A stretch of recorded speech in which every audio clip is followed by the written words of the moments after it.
Have you ever looked in the mirror and hated who you saw? Not just regret, but disgust. Not just mistakes, but a feeling that you are beyond repair. You've asked yourself quietly, how could God love someone like me? Not after the lies, not after the addiction, not after what happened in that dark season you never talk about. You might still go to church.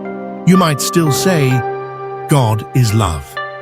But deep down, you don't believe it's love for you. And then you hear this one verse. But God shows his love for us, in that while we were still sinners, Christ died for us.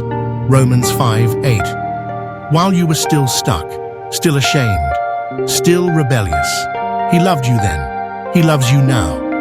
And that changes everything. You've been told a lie for most of your life, and maybe you didn't even notice it. The lie goes like this: God will love you once you get your life together. That his love is a reward for good behavior. That once you pray harder, sin less, and finally become worthy, then maybe he'll draw near. But Romans 5:8 obliterates that lie. While we were still sinners, Christ died for us. Not after you repented, not after you earned forgiveness, but in the middle of your mess, love came running. And when that love reaches you, it doesn't just leave you in the mess, it lifts you out. Because real love always transforms. Maybe you believe that God loves people, just not you. Maybe you think you've crossed too many lines, gone too far, or stayed too silent about the pain for too long. But here's the truth. You're not the exception. You're the reason grace was made visible. If God only loved the clean, he would have never gone to the cross. He went because you couldn't fix yourself. He died because you were drowning. And he rose so you'd never have to be alone again. His grace isn't shocked by your story. It was written with your name in mind. Look again at Romans 5:8. While we were still sinners, not cleaned up, not figured out, still bitter, still addicted, still falling asleep under the weight of guilt every night. He didn't wait for you to be safe. He loved you while you were dangerous. He didn't wait for you to be faithful. He died for you while you were running away. This is not soft, surface-level love. This is soul-shattering, shame-destroying, unconditional love. And no sin is stronger than the blood that was shed for you. You've tried to move on from your past. You've tried self-help.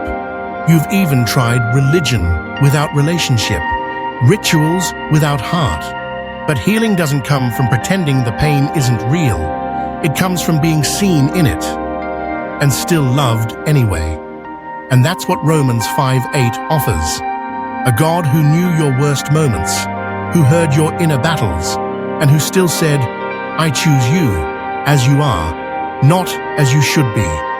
This isn't sentiment. This is the gospel, and it's for you. And the gospel doesn't just forgive, it restores. It doesn't just say, you're loved, but also says, you're not finished.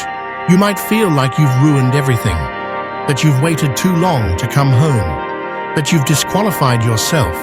But God doesn't write people off. He writes new beginnings. Romans 5:8 isn't just a verse, it's a doorway, a quiet whisper that says, you still belong, you still matter, you are not too far gone, you are not too late. This is where healing begins, not when you prove yourself, but when you receive what's already been done for you. Because grace isn't a second chance, it's a whole new life.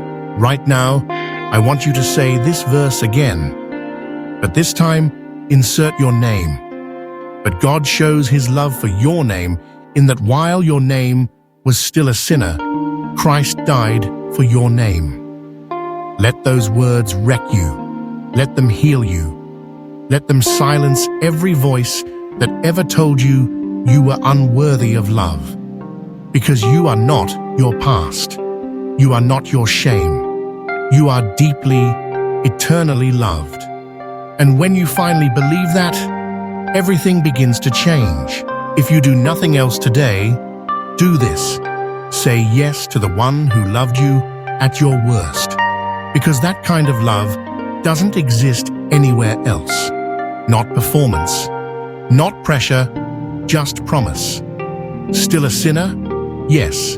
Still loved, eternally, and nothing, not even your worst day, can take that away. And if you've never made that love personal, you can do it right now. You don't need perfect words, just a surrendered heart.